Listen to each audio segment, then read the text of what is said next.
Geometry Chapter 7, Lesson 5, and before we look at the actual content in the chapter, which is actually a lesson about similarity in right triangles, we need to review an algebra skill that's going to be necessary in order to successfully complete this. And what we want to look at is simplifying a radical. Okay, we want to look at simplifying a radical number or a radical expression. And a radical is simply something that is a square root. So this is what we call the radical sign. This number that we have underneath is called the radicand. And this, no number is written here, but actually there's a 2, and that's called an index. Okay, this thing here is called the index, and next year when we get in advanced algebra we'll look at indexes that are different than 2, but we'll just be looking at square roots as far as we go. But you'll be hearing me say radicand quite a bit, and so I wanted to kind of let you know what that is. And in order to simplify a radical expression, there's two things that we need to be able to do.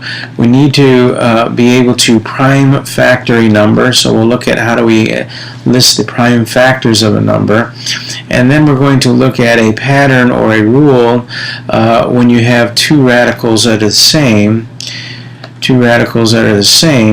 What does that end up being? And we're going to look at a pattern, and that's going to help us then simplify these radical expressions. So let's take a look at number 1 first. How do we prime factor a number?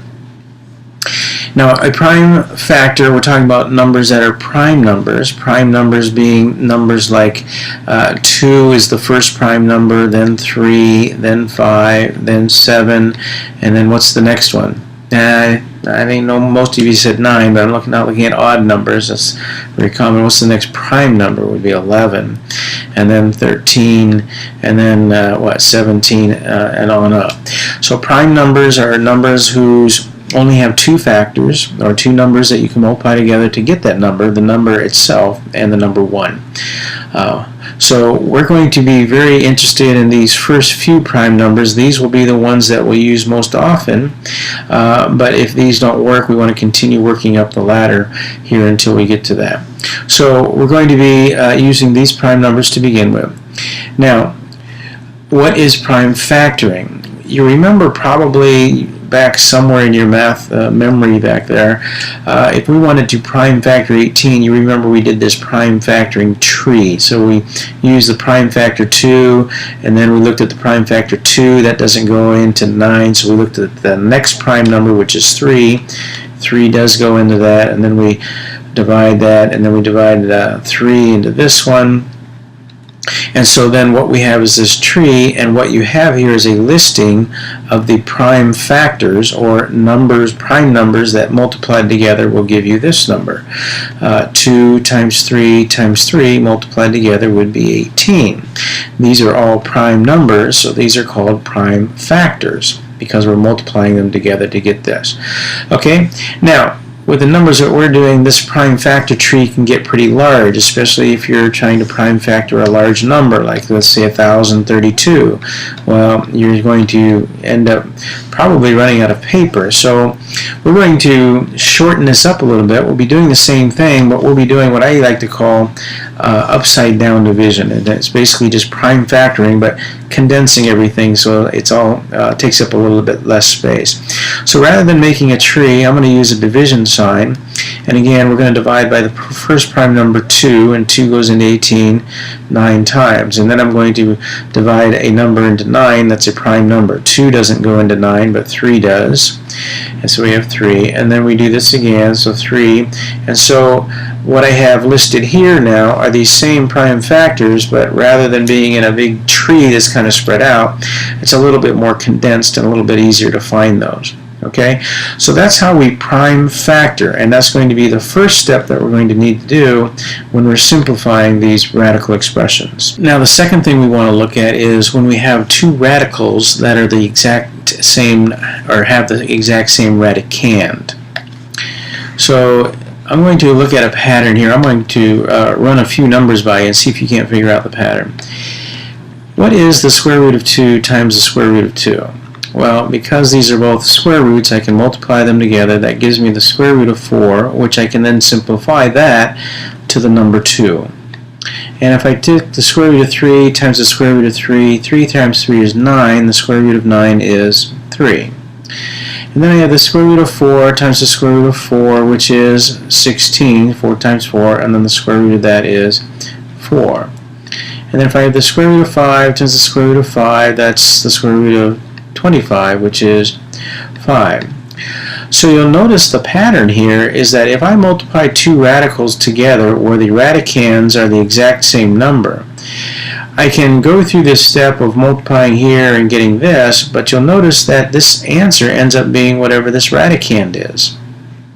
So as a shortcut, I can forget this and just understand that if I have two radicands that are the same, that's going to be 6.